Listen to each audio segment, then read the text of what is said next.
Infelizmente, muitos lares em nossos dias têm se transformado em verdadeiros campos de batalha.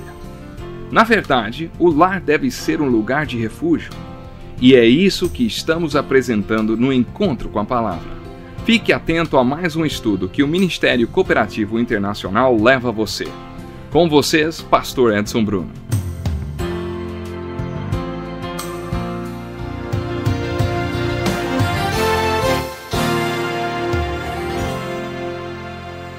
É um prazer muito grande estarmos juntos mais uma vez para o Encontro com a Palavra. E vamos analisar um tema muito precioso hoje. Estamos, na verdade, estudando sobre o casamento. O casamento à luz da Palavra de Deus. Estamos falando dos 7 laços que fortalecem um casamento. Outro laço é a comunicação e será esse que analisaremos a seguir. Durante o aconselhamento matrimonial, uma das primeiras coisas que vem à tona é comunicação. A comunicação entre nós acabou. Essa é uma reclamação muito comum e que aparece logo nos primeiros 5 minutos de conversa. A comunicação é um dos laços que nos faz um com a outra pessoa. É a ferramenta que mantém a unidade do casal. De acordo com as Escrituras, temos uma unidade com Deus e com Cristo, mas para que ela continue a existir, é necessário cultivá-la. Deus, por isso, nos fez assim. Nos fez para falarmos com capacidade de comunicar, de expressar. Por isso nós temos os nossos momentos a sós com Deus. Ninguém acorda de um dia para o outro uma pessoa espiritual e cheia do Espírito. Temos que buscar isso diariamente. Restabelecer a comunicação todo dia. A mesma coisa acontece com o casamento. Você precisa trabalhar, manter e cultivar a unidade do casamento. A comunicação é a ferramenta que faz isso. Muitas bactérias multiplicam-se no escuro, mas não conseguem viver sob a luz. Se 2 pessoas não se comunicam, surge entre elas uma barreira de bactérias que só se multiplicará a cada dia. Mesmo que aparentemente as pessoas estejam se falando, um dia ocorre uma explosão e aí elas se separam. Acontece uma discussão por causa dessa barreira que surgiu entre elas e que aumentou com o passar do tempo. Paulo fala um pouco sobre isso em uma das suas cartas. Antes, renunciamos aos procedimentos secretos e vergonhosos. Se vocês são desonestos e escondem coisas um do outro, vocês não estão se entendendo, estão apenas se arrastando através do tempo. Recusam-se a acender a luz. Comunicação é quando você acende a luz. E quando você faz isso, grande parte das bactérias morre. As que não morrem são confrontadas. Preste atenção nessa definição de comunicação. Comunicação é dar e receber informações e ideias por meio da fala, gestos e outros meios. Simplesmente falar um monte de coisas não é comunicação. Não existe esse negócio de não há mais comunicação entre nós. Você está sempre se comunicando. O que é o meio de comunicação que usamos? Qual é o meio de comunicação que você tem usado? Fala, gestos ou outros meios. Não será sempre pela fala que você se comunicará. Logo que nos casamos, tive uma terrível crise de asma. Eu também era muito nervoso, ficava bravo e jogava coisas. Uma vez dei um murro em um rádio de tão nervoso que estava. Minha esposa achou que eu fui muito claro, eu estava bravo com ela. O que aquela atitude comunicou para ela não foi bom. Depois consegui explicar que eu estava nervoso, mas que não tinha nada a ver com ela. Eu tinha passado a tarde toda no banco atrás de um empréstimo e o gerente me fez admitir que eu era um péssimo administrador do meu próprio dinheiro. Realmente, até então, eu não estava administrando bem minhas finanças e estava com raiva por causa disso. Eu estava quase esmagando aquele rádio porque estava bravo comigo mesmo. Fui bem convincente com a minha atitude.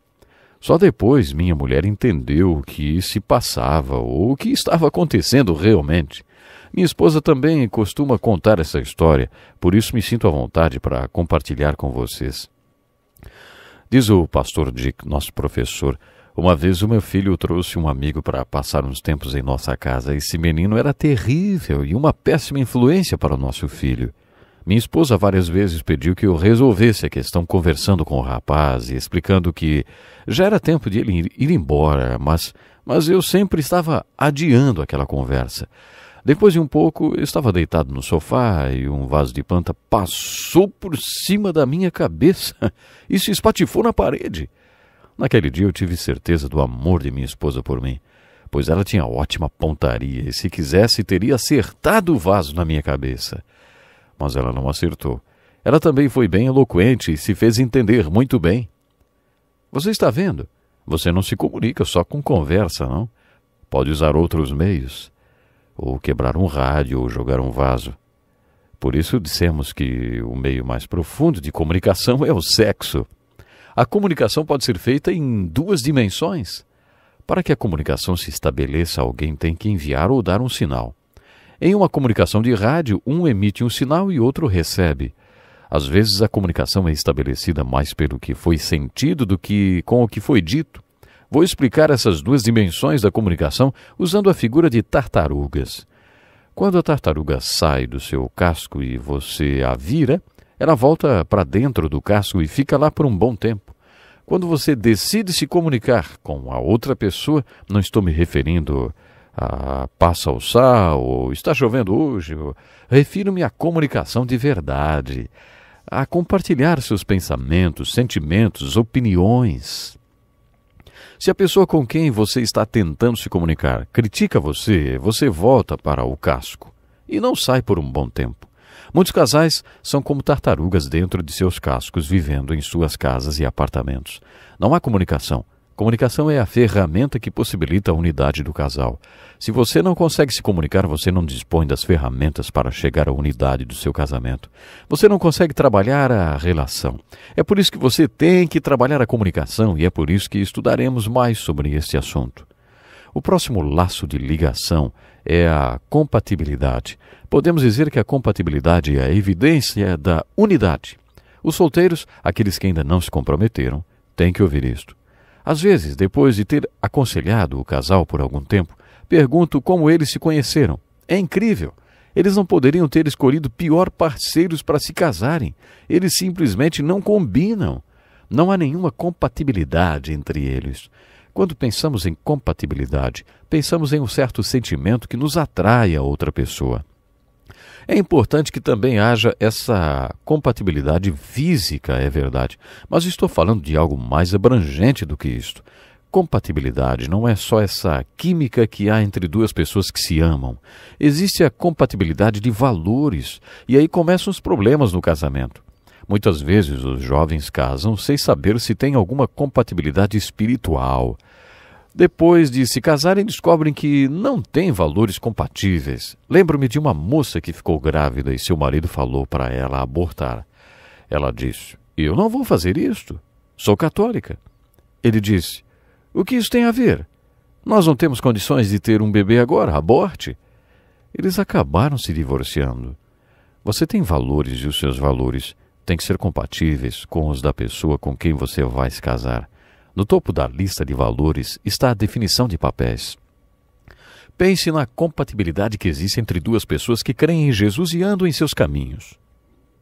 Quantos valores em comum eles têm? É claro que o amor é a dinâmica e o laço entre 2 pessoas, mas precisamos definir o amor. Gosto de fazer algumas perguntas para o casal que pretende se casar. O que você quer dizer com a frase "eu amo você"? Será que você quer dizer que tem uma necessidade que essa pessoa preenche? Se é isso, então não vai durar muito. O que você acha dessa definição? Quando eu digo "eu te amo", quero dizer que o seu bem-estar é tão importante quanto o meu. Portanto, o que há entre nós é amor. Melhorou, mas ainda não está bom. Se você buscar a definição bíblica para amor, você vai deparar com o maior causador de problemas no casamento, o egoísmo. Ao mesmo tempo, vai se deparar com a maior dinâmica do casamento, o altruísmo, e preocupar-se mais com o outro do que consigo mesmo. Você vai se preocupar em servir ao seu parceiro, em servir ao outro. Em Atos capítulo 20, versículo 35, lemos essas palavras de Jesus: "Há maior felicidade em dar do que em receber." Eu já vi casamentos serem transformados por causa dessa frase. As pessoas se casam porque querem receber. E se os 2 quiserem só receber, ninguém vai receber nada. Haverá um vácuo. O casamento será um campo estéril. Se pudéssemos entender que mais vale dar do que receber. Um casamento com uma boa dinâmica é aquele em que um coloca o outro no centro de sua vida. Se as pessoas não conseguirem fazer isso, terão sérios problemas no casamento, especialmente se tiverem filhos. Se você ainda não aprendeu a colocar os outros no centro de sua vida, não tenha filhos. Eu sinceramente acredito que o chamado para o casamento deve obedecer a uma orientação divina, assim como o chamado para ter filhos.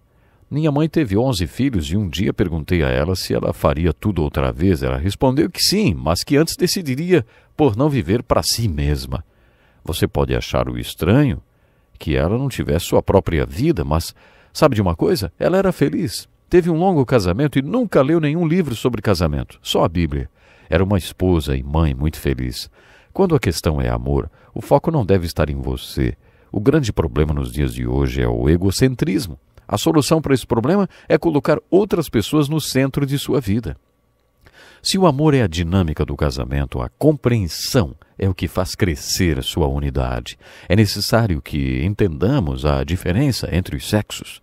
Um homem não adora como uma mulher, não ora como uma mulher e talvez não pense como uma mulher. Talvez por isso a mulher ache que seu marido não é espiritual. Ela não conhece os homens. E os homens, com toda certeza, não compreendem suas mulheres. É importante entender o passado da pessoa, de onde ela veio. Isso interfere muito no que a pessoa é hoje. O último laço de unidade é o sexo, a expressão do prazer. O sexo é uma expressão prazerosa da unidade do casal. Fico espantado em ver que os homens sabem tão pouco a respeito das mulheres, especialmente no aspecto sexual. Quantos homens sabem como estimular uma mulher? É incrível a ignorância masculina. Em média, as mulheres precisam de 1 hora de estímulo sexual antes do ato em si. Quantos homens dão esse tempo para as mulheres? É preciso amor para fazer isso. O homem poderia buscar a sua satisfação imediata, mas tem que pensar nela, pensar na mulher. Um bom parceiro sexual pensa na satisfação do outro.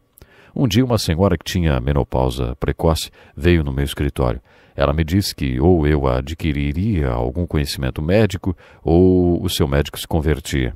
E como ela achava que seu médico nunca se converteria, tive que estudar sobre menopausa. Depois que estudei o assunto, agradeci a Deus por ser homem. Fiquei impressionado com o pouco que sabia sobre as mulheres e nunca agradeci tanto a Deus por ser homem. Para que tenhamos uma vida sexual boa, nossa relação tem que ter todos esses laços. Imagine sexo sem amor. Existe muito sexo sem amor por aí. E não é assim. Nós vamos estudar mais sobre isso. Fique ligado no próximo programa. Até lá. Que lição importantíssima. Obrigado, Pastor Edson Bruno. Prezado ouvinte, coloque em prática o que você ouviu aqui. Sem dúvida, sua vida será grandemente abençoada. Este é um estudo escrito pelo Dr. Dick Woodward, na voz do Pastor Edson Bruno. Escreva-nos e solicite o material. Nosso endereço é Encontro com a Palavra, Caixa Postal 2011, CEP 89201-970, Joinville, Santa Catarina. Até o nosso próximo Encontro com a Palavra.